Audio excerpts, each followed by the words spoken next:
Sex, lies, Iran, Israel, and WikiLeaks. All very serious subjects, so to start with, here's a joke.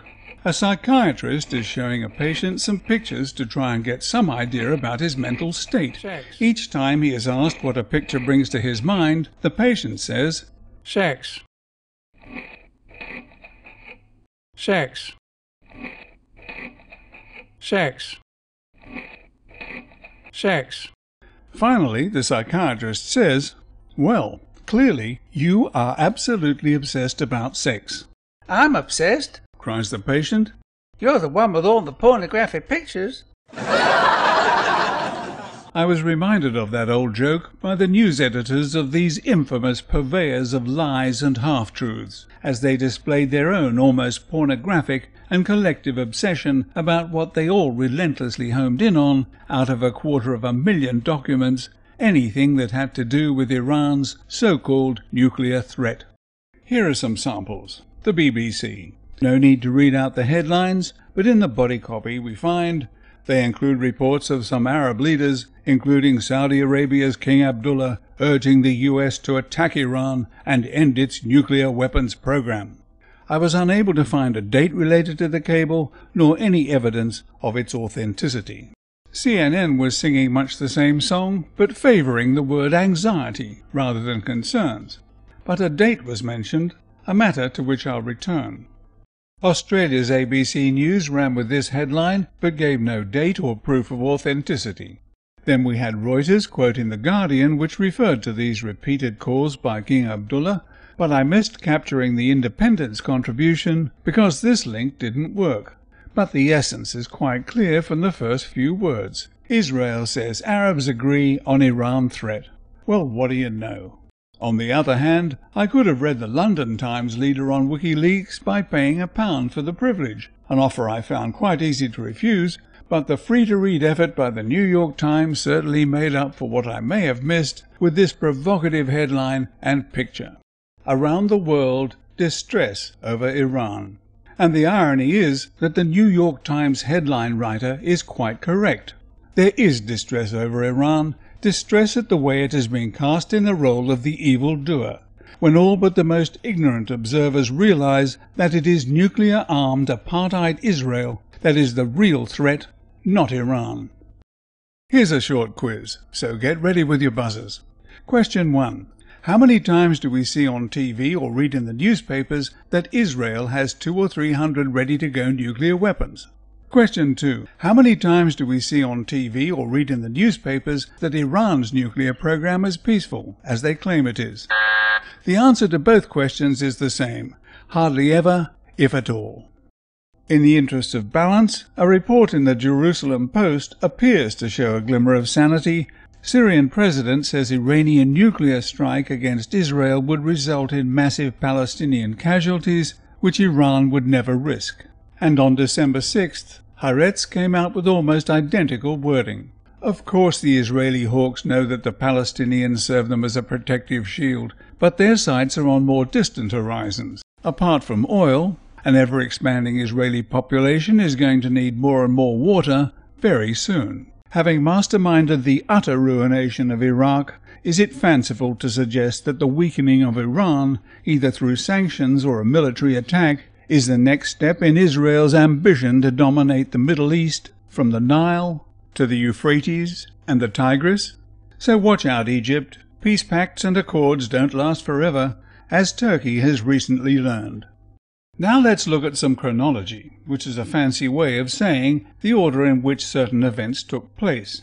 The date mentioned in CNN's Let's Get Iran hit piece seems to refer to a cable dated Wednesday the 4th of November 2009, in which the US ambassador to Bahrain reported that King Hamad bin Isa Al Khalifa argued forcefully for taking action to terminate their nuclear program by whatever means necessary.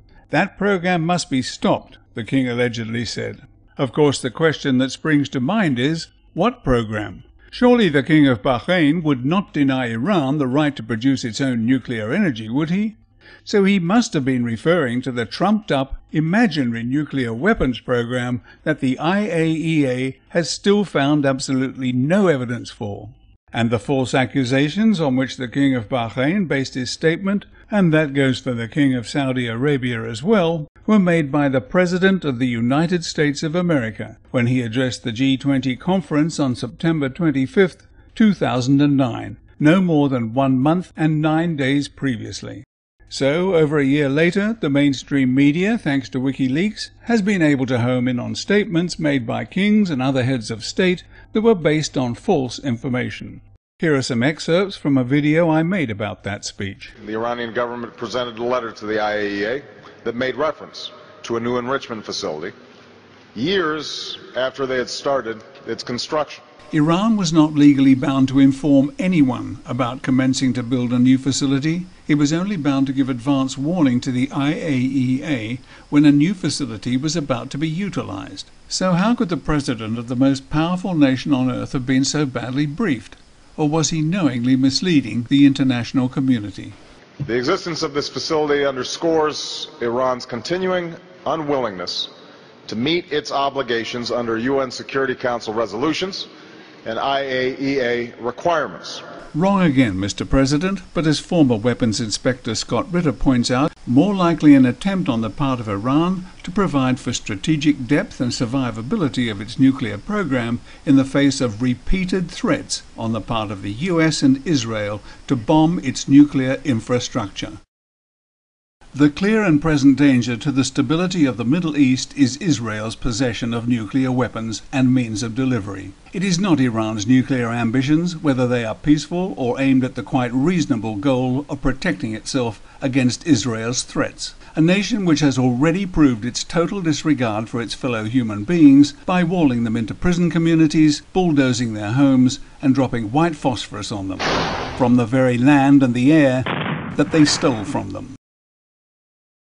Since then, the Israelis have assassinated Mahmoud al-Mabhouh in Dubai last January, using a bunch of killers armed with weapons and stolen passports, murderously and illegally attacked the Gaza Freedom Flotilla in international waters on May 31st, killing 9 people, and have refused, even for the sake of new peace talks, to extend their pause on building illegal structures on stolen Palestinian land.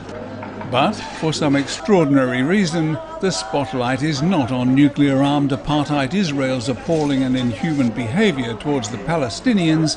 It is back on Iran, which is, apparently, still meeting its obligations under the Nuclear Non-Proliferation Treaty because the IAEA's new Director General has not released any reports to the contrary. So I cannot help but ask, does anyone else detect just the slightest imbalance here? Right, where are we? Sex. Oh, that was the joke at the beginning. No, sorry. That's all there is. This is a family show.